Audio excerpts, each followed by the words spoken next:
bienvenidos, quédense con nosotros. Dentro de unos momentos estaremos conversando. Cuando una persona que relación la mayor parte de las tal vez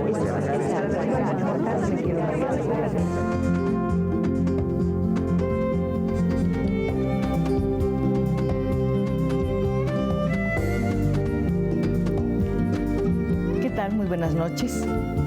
Déjeme decirle que nuestro invitado de hoy nació en un rancho de Zacatecas, San Agustín del Vergel. Desde niño tuvo dos aficiones, los insectos por una parte y por otra construir cosas con las manos. Ha sido Boy Scout y desde luego es un personaje muy especial. Y hago referencia a todas estas cosas porque siento que al mencionarlas estoy acercándome a una explicación de su manera de interpretar y realizar el arte. Nuestro invitado de hoy es pintor y escultor.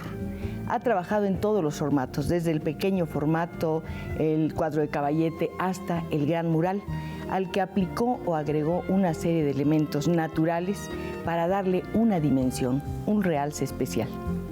Nuestro invitado tiene un concepto muy interesante del arte. Él piensa que es una creación a través de la cual se compensa la destrucción del mundo. Él ha sido Premio Nacional de Arte en 1988, si no mal recuerdo, y actualmente es creador emérito en el Fondo Nacional para la Cultura y las Artes. Nuestro invitado es Manuel Felgueres, a quien le agradezco muchísimo su presencia en este programa. Muchas gracias a ti. Manuel, en el momento en que tú y yo estamos conversando, allá en Quito, Ecuador, está siendo sepultado un artista notable porque también fue un luchador social extraordinario, Osvaldo Guayasamín. Yo leí en alguna nota periodística que decían que el atardecer era su hora predilecta y que el árbol bajo el cual sus restos van a descansar también era un ser querido para él. Yo no sé si tuviste oportunidad de conocerlo. Sí tuve oportunidad de conocerlo, pero de una manera muy superficial. Es decir, no, ahora que se murió no voy a adornar que era amigo mío. Era conocido y evidentemente que para Ecuador, su tierra, pues fue el pintor más importante que ha tenido en este siglo, de eso no hay la menor duda, ¿no? Además, tienes razón, fue un luchador social y le ha dado mucha importancia al desarrollo de las artesanías y estaba preparando también un museo con no sé qué intenciones, ver una gente que cumplió su destino y murió pues ni tan joven ni tan viejo, creo que tenía 85. Murió rápidamente, afortunadamente no sufrió. Lamentablemente dejó inconclusa lo que se considera la obra de su vida, la Capilla del Hombre. Pero en fin, quise mencionarlo porque me parece que entre los artistas plásticos hay una cadena, hay una especie de lazo, de hilo conductor inevitable.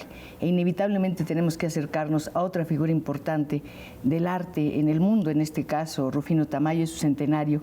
Yo creo que de él nos puedes hablar un poquito para sentirlo muy cerca. Pues de él sí te podía hablar muchísimo, pero ¿qué te digo? Evidentemente que lo más importante de Rufino para mí pues es su obra misma. Entonces pues siempre lo admiré y pues vi su evolución desde que lo conocí en los años 50, cuando vino a hacer los murales de Bellas Artes, y después con mi generación, que ahora daba por llamarse, que es la generación de ruptura. Bueno, pues con ese grupo estuvo muy cerca de los pintores, siempre como que se sentía muy dolido por la forma que había sido tratado por los muralistas, y cuando éramos unos jóvenes que también estábamos en ese momento muy en contra del muralismo y los muralistas, pues nos unimos a él y él se unió a nosotros. Era una de nuestras principales banderas en el mundo de las artes. Fuera de eso, pues personalidad desconocidísima. Era de los pocos pintores que cuando ve la obra de otro pintor la veía de veras. Para nosotros era muy importante que fuera a casa porque veía la obra. Pero es importante lo que acabas de decir. Rufino Tamayo, que tenía concentrada en la mirada lo que él llamaba la luz de México, que es una luz especial, podía detenerse ante un cuadro que fuera una realización de alguien que no era una figura famosa, una figura importante, y tú dices que la veía desde dentro, con generosidad. Con generosidad y con un interés total. porque como él, por ejemplo, también buscaba texturas, pues veía una textura en un joven, no es que lo fusilara, pero había relación entre lo que él hacía y la obra que Pero eso es importante también, hacíamos. porque es como es un acto de humildad. Exactamente. Decir, bueno, yo soy un hombre famosísimo y sin embargo estoy abriéndome y estoy aceptando que ustedes pueden hacer una aportación a mi trabajo. Tú eres un muralista, a pesar de que comenzaste con una bandera que justamente iba en contra de esa corriente. Rufino Tamayo, ¿qué es para ti como muralista? Bueno, pues cuando nosotros estuvimos en contra del muralismo, lo que estábamos en contra no es de que se pintara en lugares públicos, estábamos en contra de la ideología que representaba el muralismo mexicano, estábamos en contra de esta intención que era una pretendida pintura para el pueblo que tenía que tener mensaje social, que estaba relacionada con una manera de hacer realista, pero realista socialista, ligado un poco al apoyo de los regímenes como tuvo la pintura alemana de Hitler o el mismo realismo socialista en la Unión Soviética. Es decir, maneras de hacer, por un lado muy nacionalistas y por otro lado muy excluyentes. No hay más ruta que la suya, es decir, muy cerrados, intolerancia total. Y en esa intolerancia, pues Rufino Tamayo fue víctima. Él, ya ves que se tuvo que ir 25 años a Estados Unidos y tuvo que empezar a triunfar allá para poder volver a México siendo alguien. Y lo que sí conservó hasta el último día de su vida fue el rencor. El rencor y el genio. El genio absoluto. Absoluto. Porque pues una de las cosas más sorprendentes es que ves que murió a los 94 años y ves el último año que seguía produciendo como joven, seguía inventando, cambiando su pintura y pues dando una lección de color.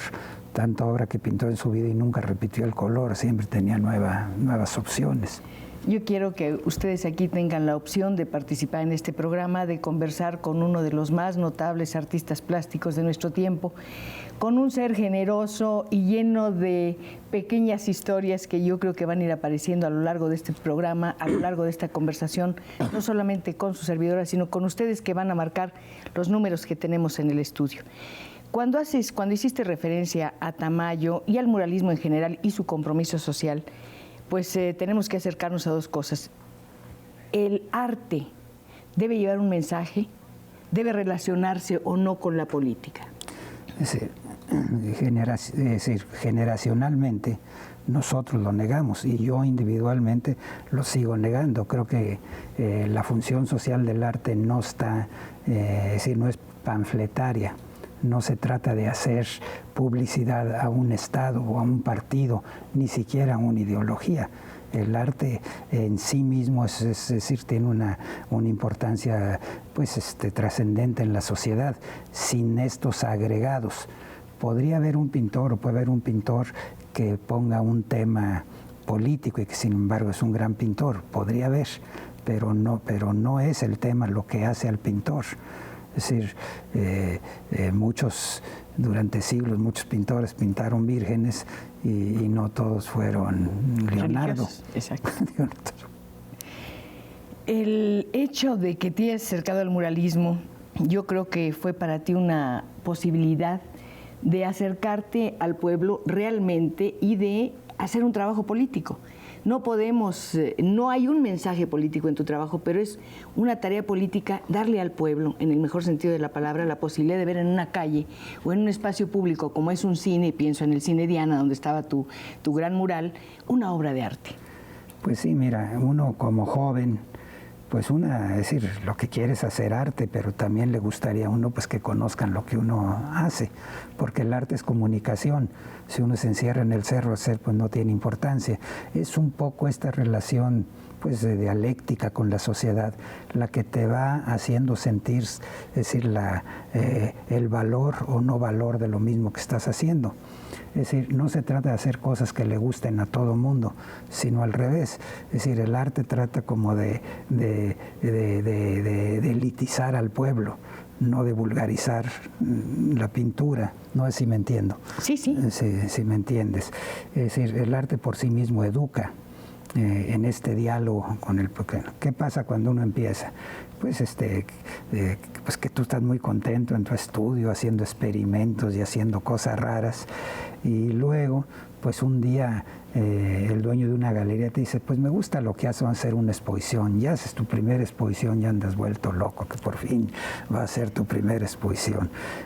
Cuelgas tus cosas y ahora ¿quién viene? Pues ahí empiezas que mandaron invitaciones, pero en última instancia van tus 10 amigos pintores, 4 o 5 familiares y 5 o 6 gentes que caen de casualidad. Es decir, ya con 50 gentes la galería se ve llena, ¿no? Ya si van 55 hasta se salen con su vasito de vino a la calle porque ya no cabe, ¿no? Sí. Porque son lugares chicos.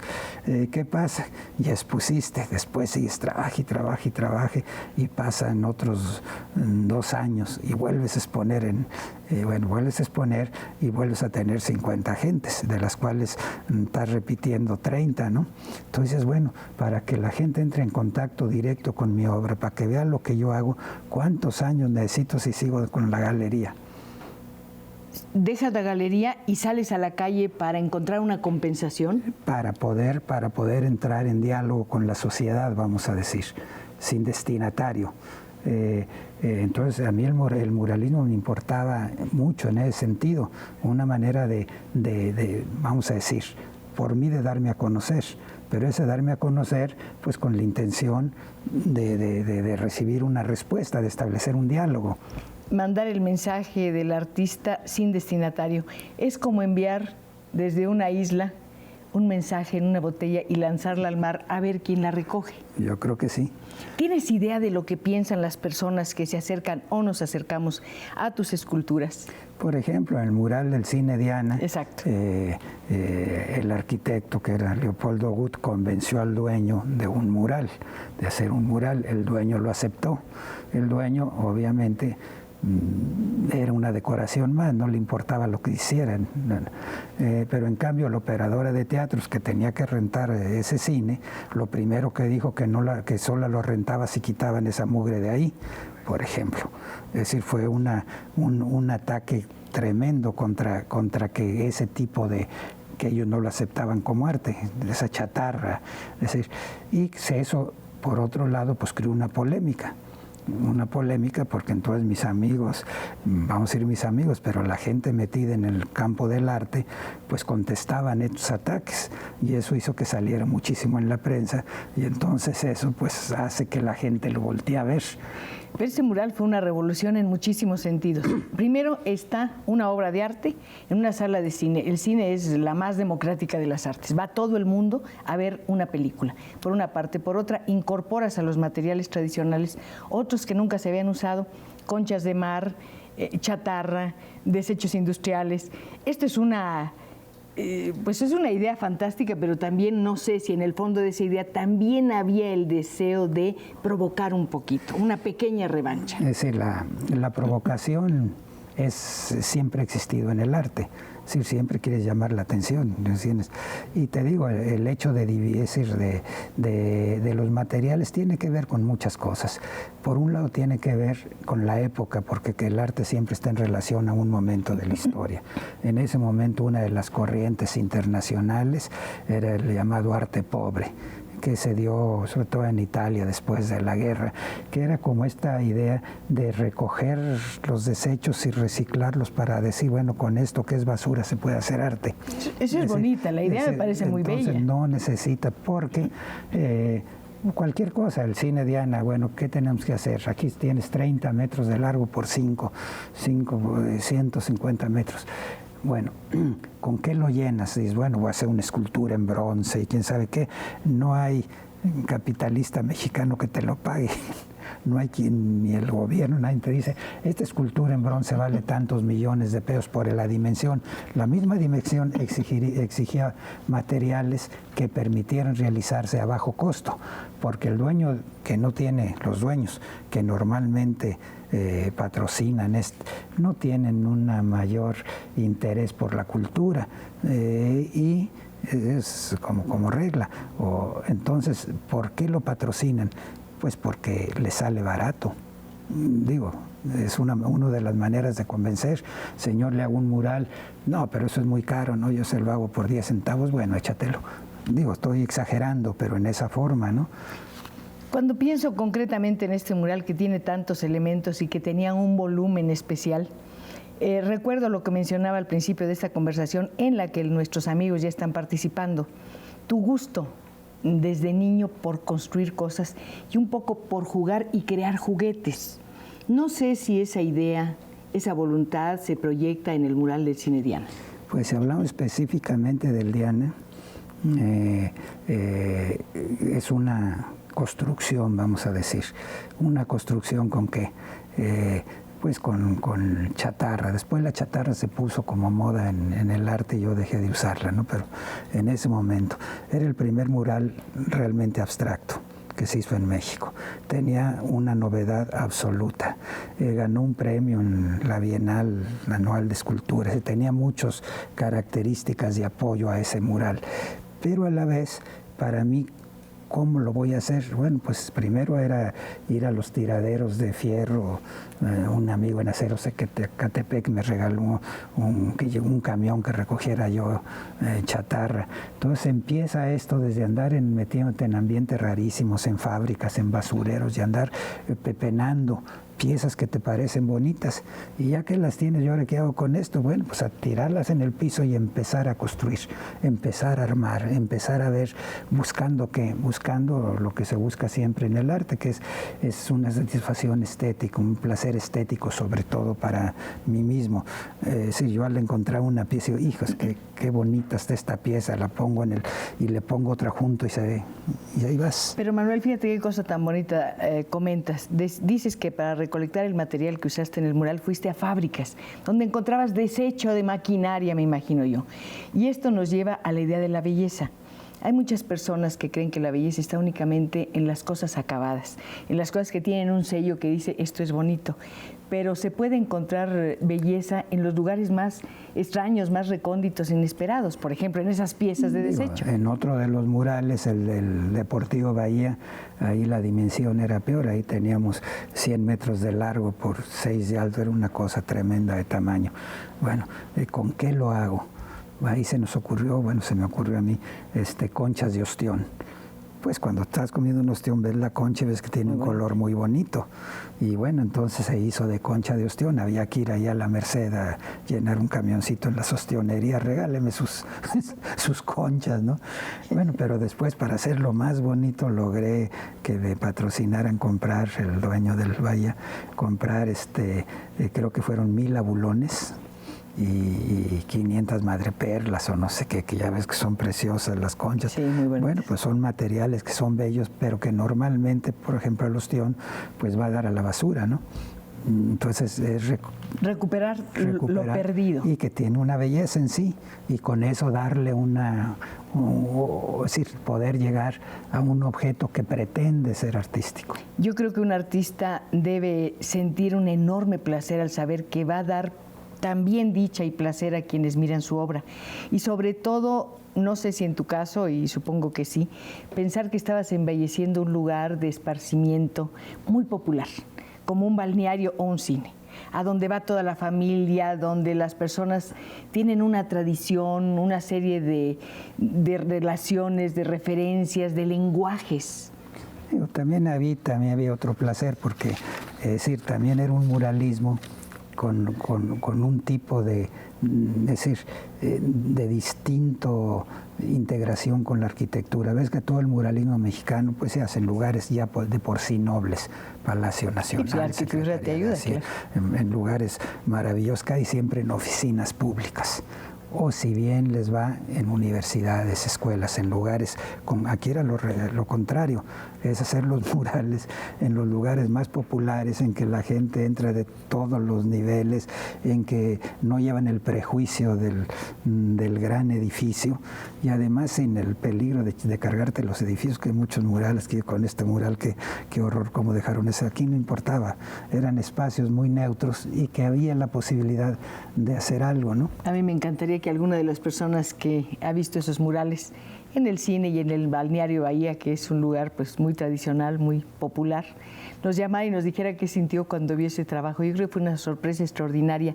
Lo fue para todos por muchísimas razones, pero entre otros estábamos acostumbrados al muralismo lleno de colorido, a los murales llenos de color. Y aquí nos estabas dando matices, texturas más que nada. Y bueno, este programa se trata más que nada de que usted también participe en esta conversación. Vamos a tener un corte, pero antes quisiera pasar 2 o 3 llamaditas, por favor. Leticia Gómez dice, quiero preguntarle al señor Felgueres qué ha hecho en Zacatecas. Eso se lo vamos a preguntar dentro de un momentito, cuando hablaremos de su museo. Un museo del arte abstracto. El señor Juan Rumoroso, qué bonito nombre, ¿no? Dice, quiero enviarle un saludo muy afectuoso al maestro Felgueres. ¿Va a desarrollar o tiene pensado hacer una obra pública, sea pintarla como mural o como escultura urbana? Pues ahorita nos lo va a decir. Mariano Albero, felicidades al señor Felgueres por su trabajo durante tantos años. Efectivamente, es toda una vida dedicada al arte y eso es una manifestación de generosidad. Nos vamos a un corte, espero que ustedes sigan llamando a nuestros teléfonos en cabina y después seguiremos, por supuesto, conversando.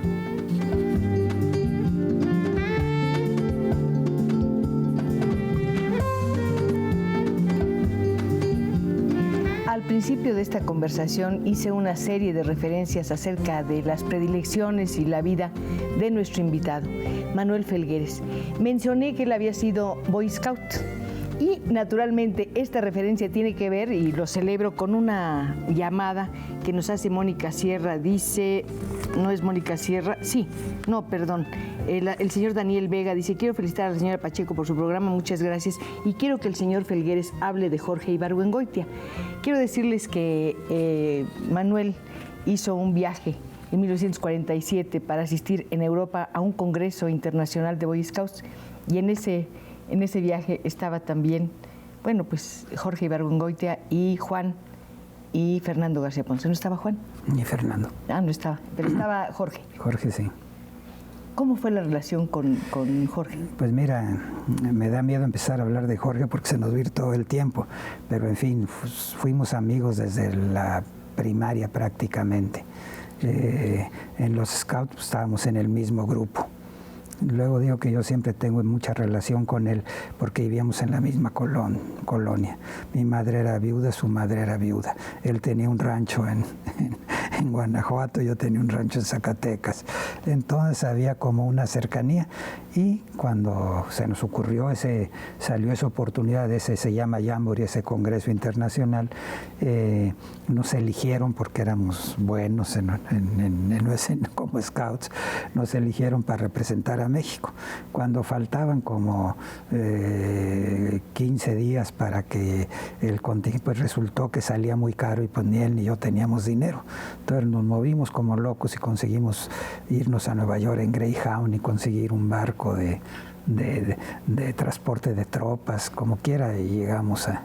Y él tiene un cuento en la Ley de Herodes que se llama Falta de Espíritu Scout, en que cuenta algunas anécdotas de esta estancia en Europa. Para mí fue importante, es decir, si no he sido scout, nunca hubiera ido a Europa a los 19 años, porque no hubiera habido esta oportunidad, ni se me hubiera ocurrido. Entonces la idea del viaje, que pues uno siempre está de campamento y de viaje, pues se nos hizo fácil irnos a Europa como se pudiera, ¿no? Y en Europa, en ese viaje, al final de ese viaje, después de haber visto todos los museos, no todos, muchos museos importantes de Europa, que era el único que había en 47, no había otra cosa que hacer en Europa más que ver museos. Entonces, pues dije, no, pues el arte es lo más importante. Y ya dije, voy a dedicar al arte. Exactamente una vez en el Tamis hice un dibujito y lo firmé y le dije a Jorge, mira, ya soy artista. Él lo cuenta también en otro cuento y soltó la carcajada. Y pues, pero así fue como que estuvo en mi inicio. El humorismo de Ibargüengoitia es, en cierta forma, lo contrario de cierto espíritu que flota en tu trabajo, en tu obra. Posiblemente sí, pero es que de todas maneras la literatura es como si yo, digamos que mi obra fuera yo caricaturista, a lo mejor estaría en el mundo del humor. Pero ¿por qué no pensar que la pintura puede tener humor? No, claro que puede tener humor. Yo creo que hay algunos cuadros de Chagall que te hacen reír, que te dan alegría, ¿no? Y dentro de la pintura abstracta y dentro de la pintura geométrica existe el humor. Pero digo, no el humor que él usaba, que era con crítica, cáustico, es decir, un humor muy, y sobre todo muy suyo. Yo creo que el mayor valor de él es la originalidad de el tipo de humor de él que ahora muchas gentes tratan de repetir. Es irrepetible, era su estilo.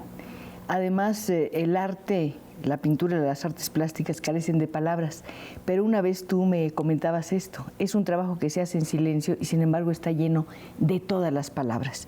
El artista con quien dialoga en ese silencio obligado del arte. Bueno, básicamente dialoga consigo mismo, inevitablemente. Es igual que el escritor cuando está escribiendo. Es decir, tú tienes un destinatario, hay un momento que el diálogo lo abres. Cuando alguien se acerca y dice, mira mi cuadro, ¿qué pasa, Meche, mi mujer? Y dice, ya dialogué, ¿no? Ya lo llevé a otro, ya lo estoy haciendo que el cuadro hable. Pero cuando mi única guía al trabajar es como una aventura, te metes algo que no sabes qué es, empiezas a trabajar y hay colores que te gustan y colores que te disgustan y trazos que dices que bien me quedó y otros que te daban horrible, y es como una lucha, estás luchando contra la materia, y en esta lucha con la materia lo único que estás buscando es que de repente dices esto. Pero es una lucha amorosa, es una guerra florida en cierta forma. Y angustiosa. Es una lucha contra ti mismo, porque imagínate la pretensión tremenda, poner unas cuantas líneas y decir, con esto voy a comunicar con mis semejantes y lo que yo estoy sintiendo voy a hacer que ellos lo sientan. Es decir, la dificultad que es, o la pretensión que es un sentimiento, porque estás trabajando a pura sensibilidad, a puro sentimiento. De repente sientes un placer infinito porque te salió un color sensacional. Y eso que tú sentiste, te lo pongo aquí y quisiera que tú sintieras igual. Imagínate qué pretensión. Lo mismo ocurre con la literatura. Lo mismo ocurre con la literatura. Sí, un poeta puede escribir un poema con todo su entusiasmo y su amor, y cuando alguien lo lee dice, yo no entiendo absolutamente nada de lo que dice aquí. Hay algo hermético. Pero muy hermético. Inevitablemente hermético, pero ¿cómo rompemos ese hermetismo? Pero a la vez el espectador, el lector, llega un momento que penetra de una manera natural, y cuando penetró es decir, se establece la comunicación y funciona. Claro que también la obra es decir, sobre todo cierto tipo de obra, es decir, la misma ambigüedad de la obra de arte, de la literatura también, pues hace que tenga múltiples interpretaciones, y esas múltiples interpretaciones posiblemente sea una manera de enriquecer al ser humano, es decir, si tú dices A y todo el mundo dice A, no tuve ningún chiste. Tú pones algo y cada quien va a entender algo diferente. Entonces hay una comunicación, pero a la vez hay una creación colectiva, porque creo que el arte no es individual, la literatura es individual en su creación, pero en la sociedad es un consenso. Hay mucha gente que está de acuerdo en que esta novela es sensacional, que esta novela es buenísima. Y nunca es la cantidad de gente, es como una selección tremenda, ¿no? Sí, además con estas miradas se va renovando la luz que cae sobre un cuadro y le da una dimensión diferente. Y imagínate cuando eso es con tus contemporáneos, imagínate cuando la obra brinca los siglos. Es decir, tu interpretación posible ahorita del antes será muy diferente que lo que se lo hubiera leído en el siglo XVI. ¿Hay una evolución en el arte? Hay una constante transformación, pero es decir, no es evolutivo. Nunca va mejor. Tan bueno es el arte actual como el de los egipcios. No mejora, simplemente permanece, pero nunca se repite, porque el momento que se repite deja de ser arte. Aquí nunca se repiten las llamadas y todas son muy generosas, y yo quiero que Manuel sepa lo que le dice Manuel San Emeterio Palma. A mi amigo Manuel le mando un fuerte abrazo, lo recuerdo con mucho cariño, tal como hace 50 años cuando andábamos juntos por Europa en compañía de Jorge Ibargüengoitia. Gracias, señora Pacheco, por darnos este programa. Me quedé pensando por qué de pronto uní al nombre de Jorge el de Fernando y Juan García Ponce, porque claro, son 3 amigos tuyos entrañables, 3 amigos que además compartieron muchas cosas contigo. Bueno, cuando regresamos de Europa, hubo una especie de rebelión de nosotros de irnos en barco y jalar otras gentes que nos corrieron de los scouts, a Jorge y a mí. Después como que se compadecieron y nos dejaron otra vez estar, pero ya creamos un nuevo grupo, y en este grupo fue donde entró Juan y Fernando. Yo a Juan le llevo 5 años, a Fernando le llevaría 6, entonces yo era como el jefe de ellos, es decir, yo era mayor en ese Pero hay momento. algo muy bonito, fíjate, Fernando y tú, pintores, y Juan y Jorge, escritores, como que hay un complemento. En un pequeño grupo, Rodrigo Moya, fotógrafo, en fin, en muy pequeño grupo, pues quiere decir que nos interesaban esas cosas, que hablábamos de ello en la juventud, que teníamos, por ejemplo, ya ves que Jorge empezó dedicándose al teatro, su primer intento fue el teatro. Entonces, en los campamentos todas las noches se hacían pantomimas, y Jorge era un extraordinario actor y inventaba los sketches para divertir a todos. Cuando fuimos a Europa en el barco, se organizó a agentes del barco y presentó un sketch que mataba de risa a todo el mundo. Entonces de ahí había con qué, y yo pues me la pasaba con mi cuchillo de monte tallando cosas en madera y construyendo objetos y situaciones de acampar. Entonces pues las cosas van saliendo naturales, pero sí es curioso que en un grupo tan chico saliéramos 4 o 5. Hablas de tu cuchillo de monte, del trabajo sobre la madera, y esto me recuerda también una referencia que hice al principio del programa, tu deseo, tu impulso por crear objetos con las manos, por hacer cosas con las manos. Esto nos lleva inevitablemente a la relación del arte con la artesanía. Bueno, el arte porque ahora hay arte conceptual, y hay nuevas manifestaciones, las instalaciones y más. Yo en realidad el arte a que yo me he dedicado es el arte objetual, o sea, yo hago objetos, punto. Ahora, entrar en el mundo de la artesanía, también he hecho artesanía. Cuando yo hago artesanía, ¿qué hago? Hago un diseño que creo que por sus características, su destinatario es como más popular, como para más gente, que no tiene misterio. Perdón que te interrumpa, tú has hecho murales en lugares tan públicos como un cine o un balneario. Te hablaba de la artesanía, porque he hecho figuritas de fierro. Yo te hablo de eso también. Sí. Las dos cosas llegaron a manos de personas que no van a las inauguraciones, no se paran con cara de inteligentes. Sí, pero tengo ese concepto de que hay cosas que van como dirigidas a públicos mayores, y hay otros objetos que son más íntimos, que son casi secretos, que van para menos gente. Es decir, igual que la literatura, no es lo mismo un bestseller de los que ahora se producen, que ni sabes quién es el autor. Que duran 15 minutos. A leer a Joyce. Bueno, no es lo mismo. Hay una intención de autor. Es decir, el que quiere hacer un bestseller, pues ya sabe los mecanismos, sabe los trucos, sabe cómo va a combinar. Es una receta. Es una receta. Bueno, la artesanía se hace el modelo y el modelo se convierte en receta, y se hacen 100 iguales, 200 iguales, y la gente los compra, es comercio. Iguales no lo sé, Manuel. Bueno, muy parecido. Ahora estaba pensando en Juan O'Gorman. Yo tuve la fortuna de entrevistarlo pues unos 10 días antes de que muriera. Me permitió estar en su habitación y ahí tenía una figura de Metepec muy bonita. No había otra cosa, y le pregunté qué significaba para él, y me dijo, todo el arte. Pero en primer lugar te digo, es otra discusión que entraríamos en el arte popular, llamado arte popular, las culturas populares contra las bellas artes.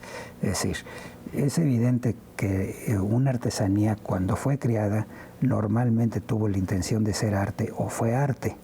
Pero después el señor artista, que es el padre, enseña a hacerlas a sus hijos. Sus hijos repiten lo que hacía el padre. Los nietos siguen haciendo lo que hacía el padre. A veces las degeneran, a veces ya no son tan buenas como las originales. A veces hay en la familia un tío que las vuelve a revivir.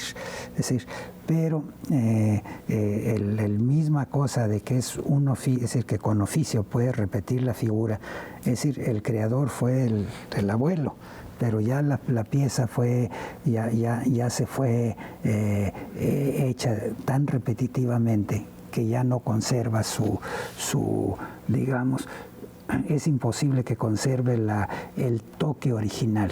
Es decir, cuando es una pintura, cuando ves, vamos a hablar a los más grandes, a Leonardo, ves que es algo que solo él pudo hacer.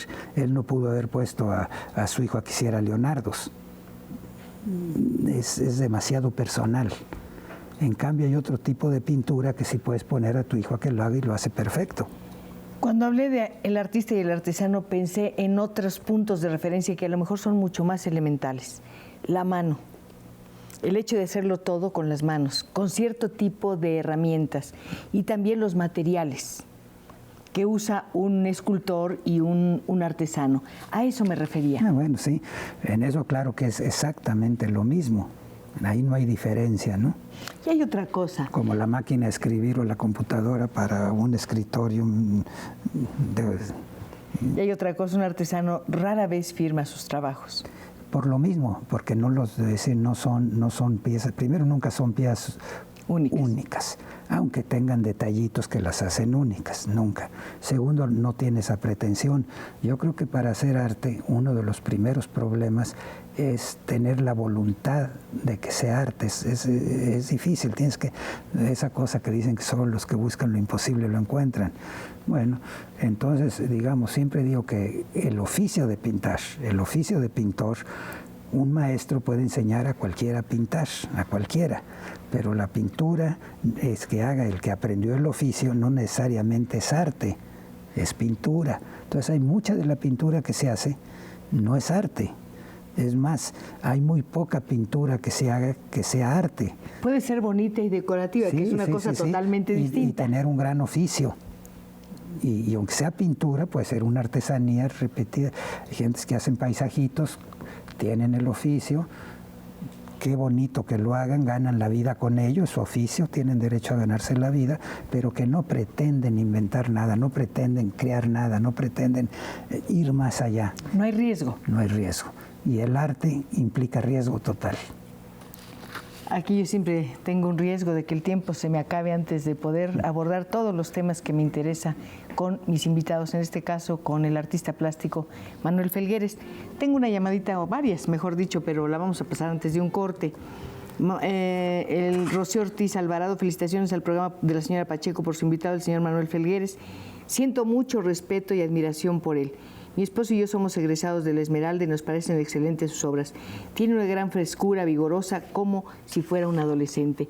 Yo creo que este es otro detalle importante en el arte, esa frescura que, por ejemplo, tenía Tamayo, ¿no? Tenía más de 90 años y su pintura era la de un niño absolutamente inocente. Sí. Tenemos mucho de qué hablar, pero también debemos tomar un poquito de descanso y esperar, por supuesto, que ustedes sigan marcando los números en el estudio. Descansamos un momento, Manuel.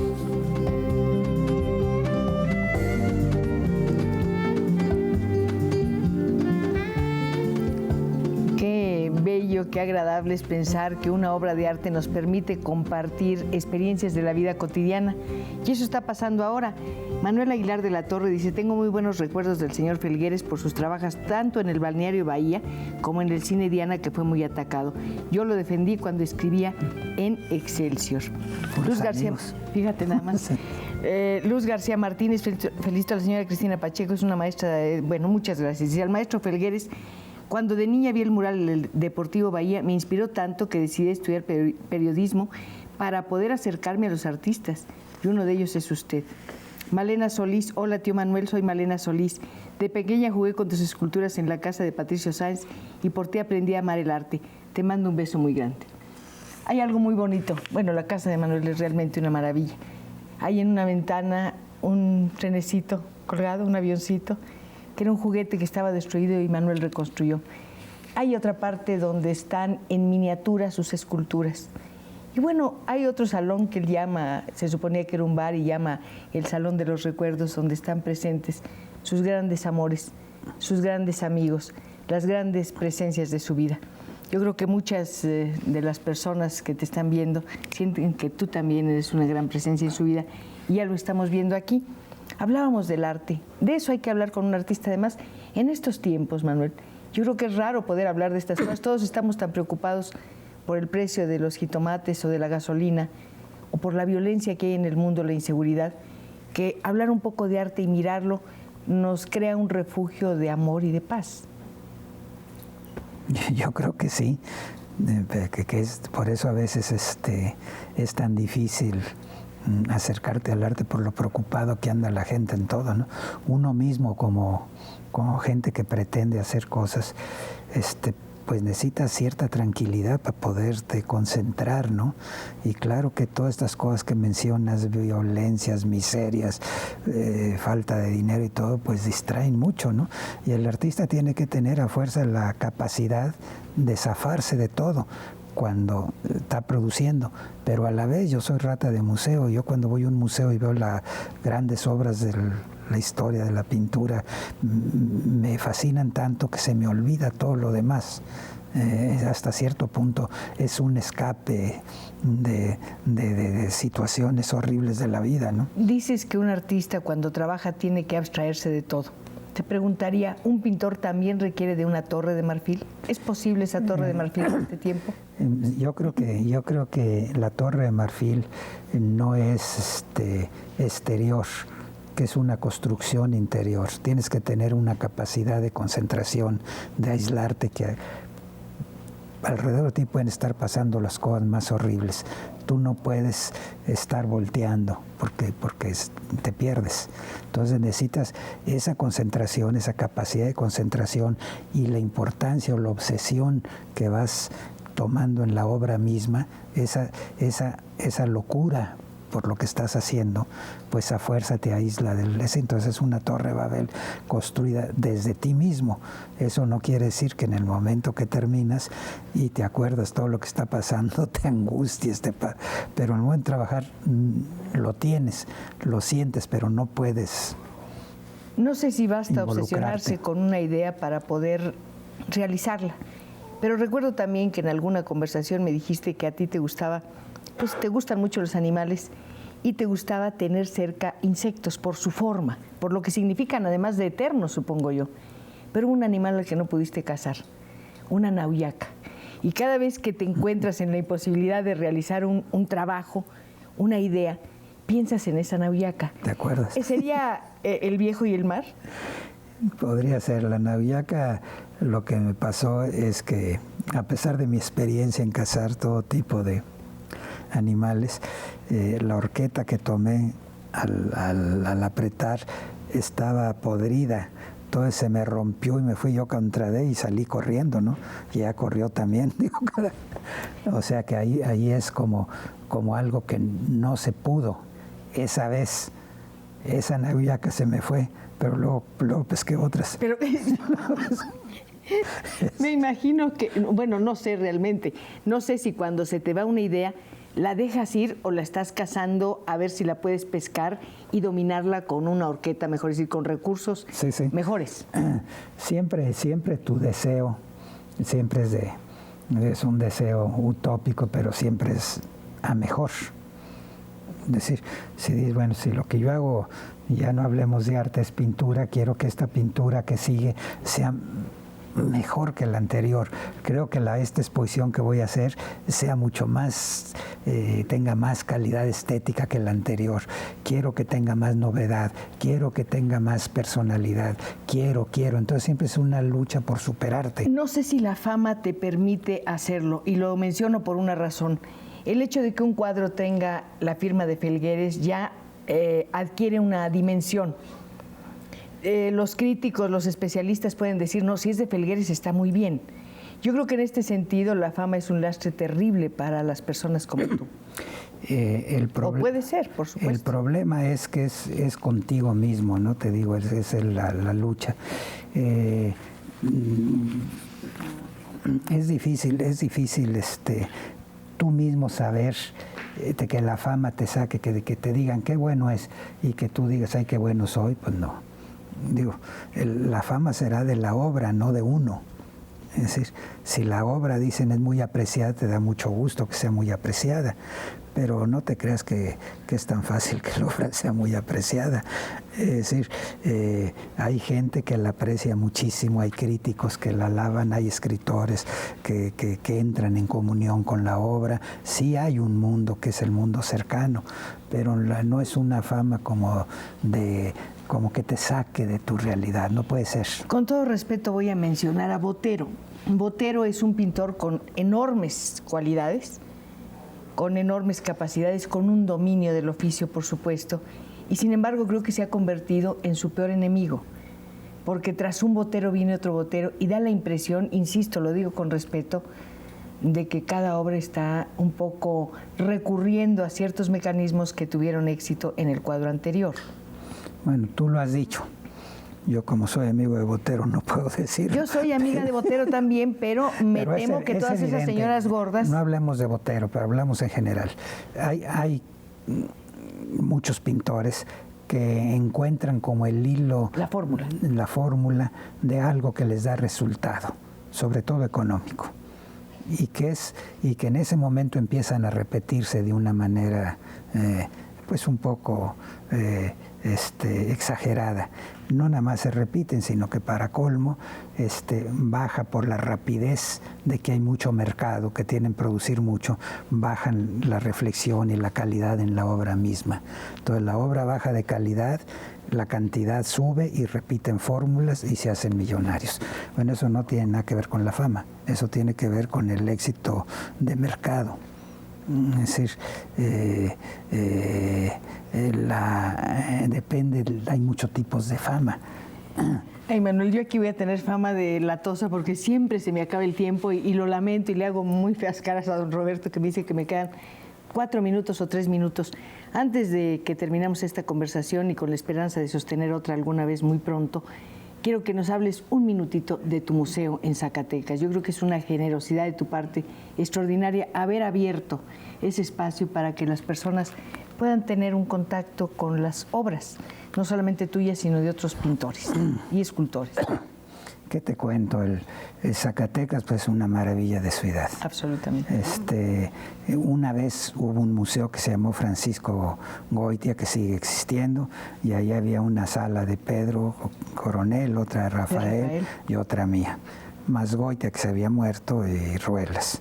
Bueno, han pasado los años y ahora cada quien hemos hecho un museo. El de Pedro, pues fueron años de todos lo que ganó en su vida comprar, es como un Louvre chiquito, tiene desde momias egipcias, es un esfuerzo de toda su vida. Rafael, pues tiene 10,000 máscaras y sigue vuelto loco comprando y armando su museo. Yo no tuve esas posibilidades. Entonces a mí me ofrecieron un museo, bueno, el edificio es bellísimo, la restauración es preciosa, ahí me dejaron meter mano y todo. Y ahora, ¿qué hago con ese museo? Pues tengo que hacer algo, ¿no? Bueno, pues ahí estoy luchando, mi propia obra no hay problema, ya hice una donación importante, pero ya viene empieza a enriquecerse la colección y espero, si la vida me da tiempo, tener una colección muy importante. Es un museo de arte abstracto, lo cual excluye mucho tipo de arte. Pero por otro lado, una característica, porque da la posibilidad de que todos los pintores que han tenido importancia en México en este campo desde los 50 estén presentes. ¿Qué te diré? También